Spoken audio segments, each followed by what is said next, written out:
Hello बच्चों, कैसे हो आप सब। आई होप सभी अच्छे होंगे और सभी अपनी आगामी परीक्षाओं की तैयारी बहुत ही निष्ठा और लगन के साथ कर रहे होंगे।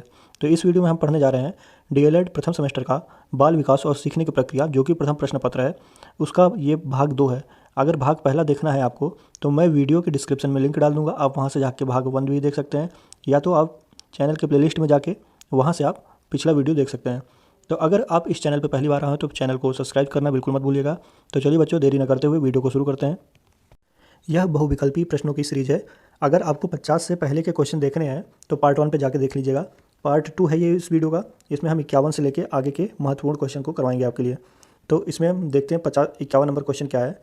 पहली परिस्थिति में प्राप्त ज्ञान कुशलता आदतों एवं अन्य क्रियाओं के दूसरी परिस्थिति में प्रयोग करने की स्थानांतरण है। यह कथन किसका है? तो यह कथन है कोलसनिक का ये कथन है।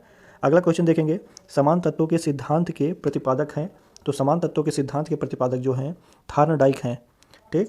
और नेक्स्ट क्वेश्चन क्या है, सामान्यीकरण के सिद्धांत के प्रतिपादक कौन है? तो सामान्यीकरण के सिद्धांत के जो प्रतिपादक हैं वो हैं C.H. चड। ऑप्शन सी इसका बिल्कुल राइट है। नेक्स्ट क्वेश्चन हम देखेंगे, गेस्टाल्टवादी विचारकों में प्रमुख हैं। तो कोहलर, इसका राइट ऑप्शन ए है। अगला क्वेश्चन देखेंगे, किसी विषय कार्य अथवा परिस्थिति में अर्जित ज्ञान द्वारा अन्य किसी का विषय अथवा परिस्थिति के लाभ प्राप्त करना कहलाता है। तो क्या कहलाता है? अधिगमन अंतरण। अधिगमन अंतरण इसका राइट ऑप्शन है। अगला क्वेश्चन देखेंगे हम कि शिक्षक के पास जितने भी साधन उपलब्ध हैं उनमें से सर्वाधिक महत्वपूर्ण साधन क्या है? तो वो है प्रेरणा। प्रेरणा सर्वाधिक महत्वपूर्ण है। व्यक्ति में विद्यमान वह शक्ति जिसके कारण वह किसी कार्य को करने अथवा न करने के लिए बाध्य हो जाता है, तो वह क्या है? तो वह है अभिप्रेरणा। अभिप्रेरणा है जिसकी वजह से व्यक्ति किसी कार्य को करना अथवा न करने के लिए बाध्य हो जाता है।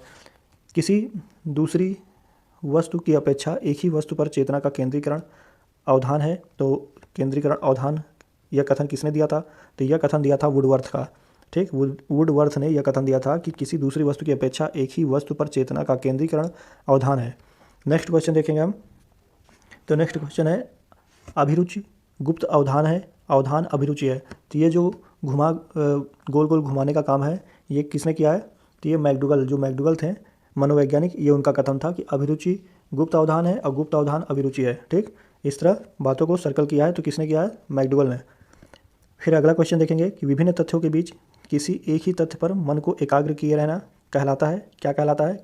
ये कहलाता है ध्यान लगाना। ठीक, किसी एक ही चीज़ पर मन को एकाग्र करना ध्यान लगाना कहलाता है। अगला क्वेश्चन हम देखेंगे कि ऐसी मानसिक प्रक्रिया जिसमें व्यक्ति पूर्व में धारण याद किए गए सामग्री को पुनः स्मरण करने में असमर्थ हो जाता है, तो ये कहलाता क्या है? ये कहलाता है विस्मरण। ठीक, जो पुनः पहले पूर्व में याद किया था अब उसको याद करने में असमर्थ है तो वो कहलाता है विस्मरण। इसका ऑप्शन जो सी है बिल्कुल सही है।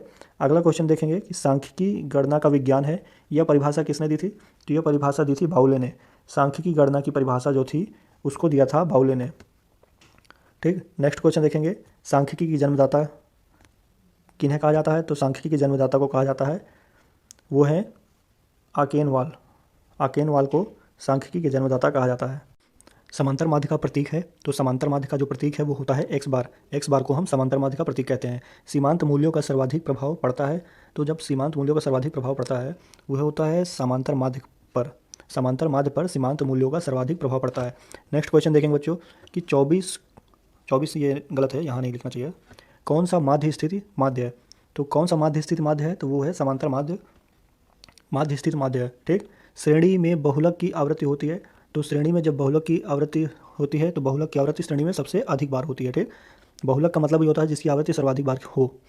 नेक्स्ट क्वेश्चन देखेंगे, समूहन की रीति। समूहन की रीति संबंधित है। तो समूहन की रीति संबंधित है बहुलक से। समूहन की रीति संबंधित है बहुलक से। और नेक्स्ट क्वेश्चन, माध्यिका की गणना में श्रेणी को व्यवस्थित किया जाता है। तो जब माध्यिका किसी चीज़ का निकालते हैं तो श्रेणी को आरोही या अवरोही क्रम में व्यवस्थित करते हैं। ठीक, तो इसका ऑप्शन जो सी सही होगा। अगर अवरोही न दिया होता तो आरोही हो जाता, अगर आरोही न दिया होता तो अवरोही हो जाता इसमें, लेकिन दोनों एक जगह दिया हुआ तो ऑप्शन सी बिल्कुल सही होगा। नेक्स्ट क्वेश्चन देखेंगे कि श्रेणी का प्रत्येक पद गणना में सम्मिलित होता है। तो किस में सम्मिलित होता है? तो समांतर माध्य जब हम निकालते हैं तो उसमें श्रेणी का प्रत्येक पद गणना में सम्मिलित होता है। विभिन्न दूरियों की औसत गति निकालने में प्रयुक्त होता है। तो विभिन्न दूरियों की औसत गति निकालने में प्रयुक्त होता है समांतर माध्य। ठीक, नेक्स्ट क्वेश्चन देखेंगे 72 नंबर, 3, 4, x 8 की माध्यिका 8 है, 5 है, तो x का मान बताइए। तो माध्यिका जब हम निकालते हैं तो उसके लिए फार्मूला होता है, सम के लिए अलग होता है, विषम के लिए अलग होता है। तो इसमें हम क्या करेंगे, अगर आपको डायरेक्ट इसमें निकालना है तो हम आगे से एक एक काट देंगे, फिर पीछे से एक काट देंगे, ठीक। बीच में 2 बचेंगे तो इन दोनों को जोड़ के डिवाइड बाई 2 करेंगे बराबर 5, ठीक। तो ये 2 उधर जाएगा तो 10 हो जाएगा, 4 + x बराबर 10, ठीक। तो x बराबर कितना आ जाएगा, 10 में से 4 घटेंगे तो 6 आ जाएगा। तो इसका सही जवाब 6 हो जाएगा। अब 6 देख लीजिए आप ऑप्शन में कहाँ है, तो ऑप्शन जो सी है वो बिल्कुल सही होगा, ठीक। नेक्स्ट क्वेश्चन देखेंगे, संख्याओं का माध्य 15 पाया गया है। यदि दो संख्या 10 और 12 को निकाल दिया जाता है तो शेष संख्याओं का माध्य क्या होगा। तो शेष संख्याओं का माध्य उतना ही होगा 15, ठीक। जिनको निकाल दिया जाता है कोई फर्क नहीं पड़ता माध्य में, माध्य उतना ही रहता है, ठीक। ऑप्शन सी इसका बिल्कुल सही है। नेक्स्ट क्वेश्चन देखेंगे, समांतर माध्य की गणना के लिए वर्णांतर होना चाहिए। तो समांतर माध्य की गणना के लिए कि समान होना चाहिए, वर्णांतर जो होता है समान होना चाहिए, समावेशी होना चाहिए और असमान होना चाहिए। तो इसका जो ऑप्शन डी है कि उपर्युक्त सभी संभव स्थितियां हैं समांतर माध्य में, कुछ भी हो सकता है, ठीक। तो अगला क्वेश्चन देखेंगे 75 नंबर कि 100 छात्रों का औसत प्राप्तांक 40 है। बाद में पता ये लगता है कि एक छात्र को 53 की जगह 83 पढ़ लिया गया था, ठीक। तो औसत प्राप्तांक बताइए। तो इसमें क्या करेंगे, हम 83 घटा देंगे और 53 जोड़ देंगे, ठीक। और इसको भाग दे देंगे किससे, औसत प्राप्तांक 40 है तो इसको हम भाग देंगे 100 छात्रों का औसत प्राप्तांक 100 से, ठीक। जितना आएगा उसको हम 40 से, इतना भाग देने के बाद जितना आएगा उसको हम 40 से माइनस कर देंगे तो उतना हमारा राइट आंसर आ जाएगा। तो इसका राइट आंसर क्या है, इसका राइट आंसर है 39.7, इसका बिल्कुल सही जवाब है। नेक्स्ट क्वेश्चन देखेंगे हम कि यदि समांतर माध्य बहुलक क्रमशः 35.4 और 32.1 हैं तो माध्यिका क्या होगी।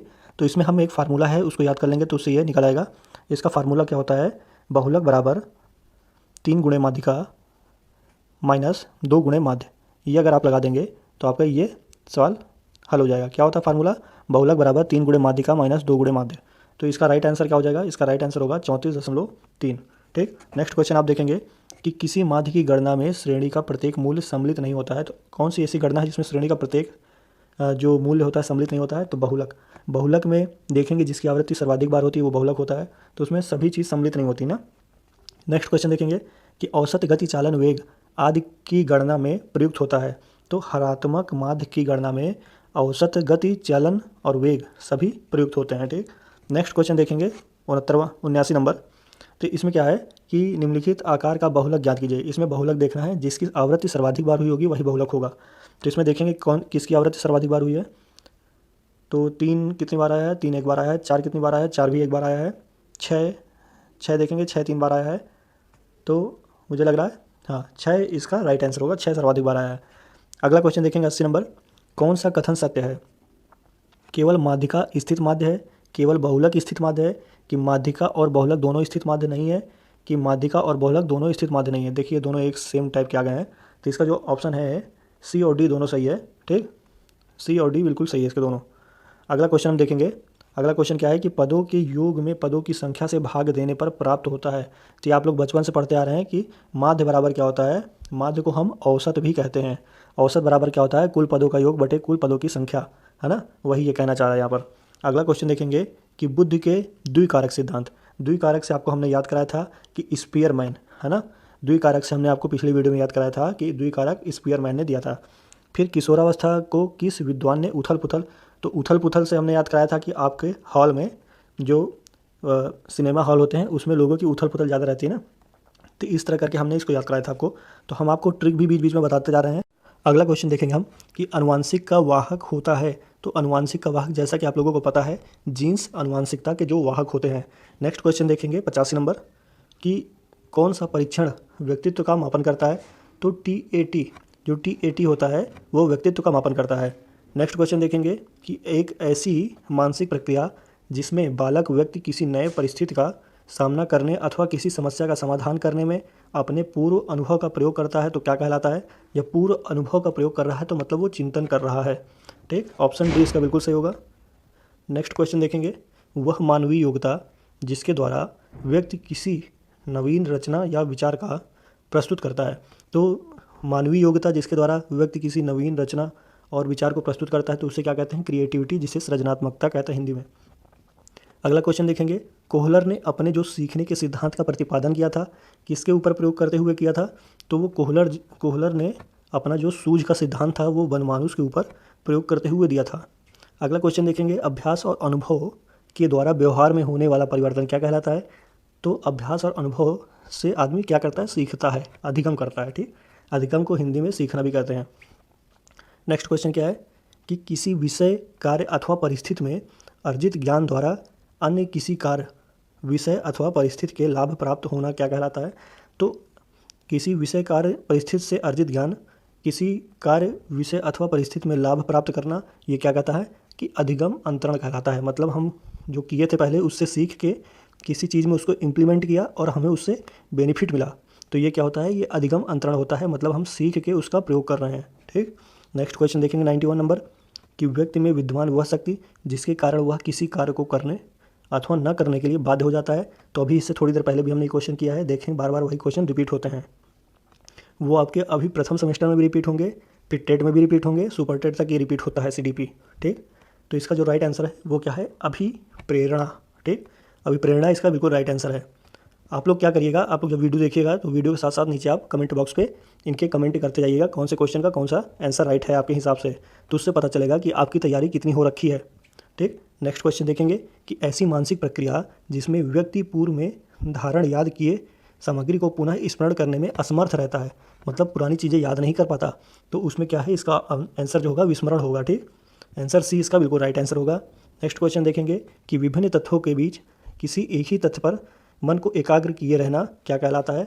किसी एक ही चीज़ पे मन को एकाग्र करना, ध्यान लगाना कहलाता है। ठीक, ये देख रहे होंगे आप लगातार क्वेश्चन रिपीट हो रहे हैं। ठीक, क्योंकि क्या है बच्चों, क्वेश्चन वही है। ठीक, और ये बार बार हर साल पूछे जा रहे हैं, रिपीटेड क्वेश्चन है, उसी के हिसाब से सीरीज में रख दिए जाते हैं। ठीक, तो आप इनको याद कर लीजिएगा, बहुत ही इंपॉर्टेंट है। आज याद करेंगे तो आपको जब तक आप मास्टर बन नहीं जाएंगे, टीचर बन नहीं जाएंगे, सहायक अध्यापक, तब तक ये आपको काम करेगा। प्रयास करिएगा कि इनको ट्रिक्स याद कर लीजिए ताकि ये भूले ना, है ना, भूले ना, कन्फ्यूजन ना क्रिएट करें आपको। तो नेक्स्ट क्वेश्चन देखेंगे, पदों के योग में पदों की संख्या से भाग देने से क्या प्राप्त होता है? तो पदों के योग, पदों की संख्या से भाग देंगे तो माध्य प्राप्त होगा, जिसे हम क्या कहते हैं? जिसे हम औसत भी कहते हैं, औसत। ठीक, याद रखिएगा आप, जिसे हम औसत भी कहते हैं। अगला क्वेश्चन हम देखेंगे, अगला क्वेश्चन क्या कह रहा है कि वाटसन ने प्राथमिक संवेगों के सिद्धांत के अंतर्गत शिशुओं के भीतर जन्म में ही विद्यमान कितने संवेगों को बताया है? तो शिशुओं के जन्म में जो संवेग हैं वो 3 प्रकार के हैं, भय, क्रोध और स्नेह। ठीक, ये वाटसन के अनुसार था।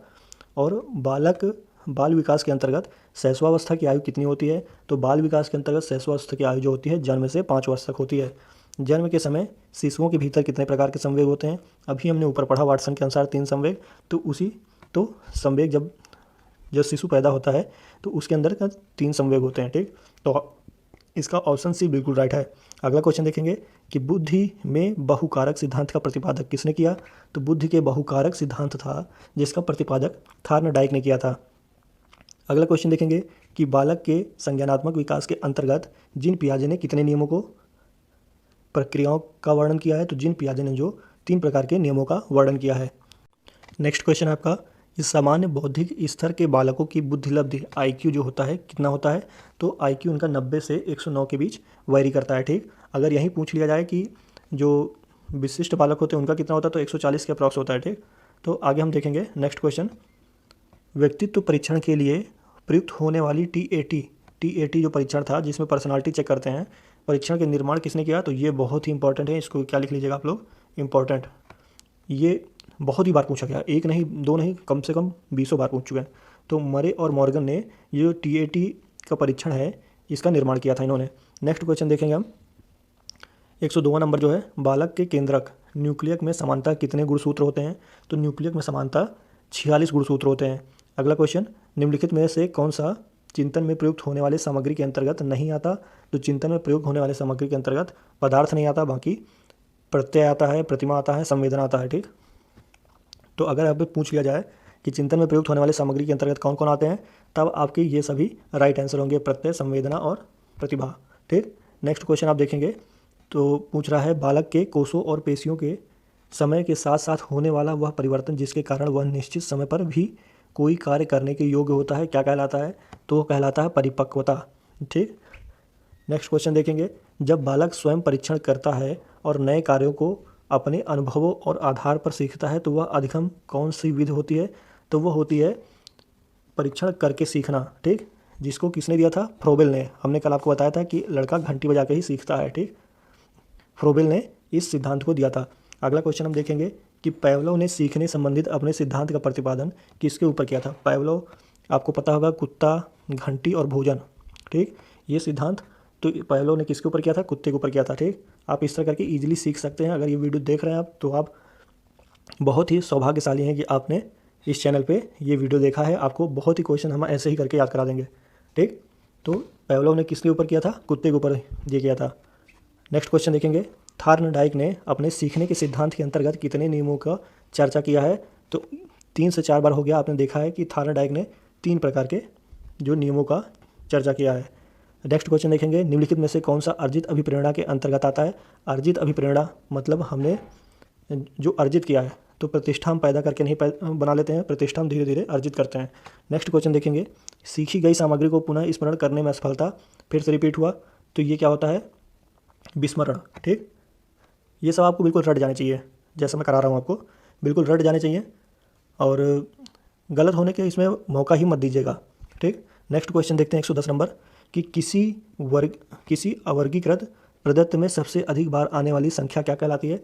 जब मतलब आवृत्ति किसी चीज़ की बार बार हो तो वो क्या कहलाती है? बहुलक। ठीक, तो ऑप्शन जो इसका बी है बिल्कुल सही है। बहुलक जो होता है इसकी परिभाषा ही यही होती है कि किसी चीज़ की आवृत्ति बार बार हो तो वो बहुलक कहलाता है। ठीक, नेक्स्ट क्वेश्चन देखेंगे हम कि बाल विकास का विभाजन कितनी अवस्थाओं में किया गया है? तो बाल विकास का विभाजन 3 अवस्थाओं में किया गया है। ठीक, बालकों के पूर्वजों से प्राप्त गुण को क्या कहा जाता है? तो अनुवांशिकता कहते हैं। ठीक, अनुवांशिकता का मतलब ये होता है कि जो पूर्वज के पास था वही चीज़ लड़कों में विद्यमान हो गया है। वो कैसे एक स्टेज से दूसरे स्टेज कैसे वेरी करते हैं? वो जीन्स के माध्यम से वेरी करते हैं। ठीक, तो नेक्स्ट क्वेश्चन क्या है कि बुद्धि के समूह कारक सिद्धांत का प्रतिपादन किसने किया? तो बुद्धि के जो समूह कारक सिद्धांत का प्रतिपादन किया था उनका नाम था थर्स्टन। थर्स्टन ने बुद्धि के समूह कारक सिद्धांत का प्रतिपादन किया था। ठीक, नेक्स्ट क्वेश्चन क्या है कि निम्नलिखित में कौन सा परीक्षण बुद्धि का मापन करता है? तो बुद्धि का मापन जो करता है वो करता है भाटिया बैटरी।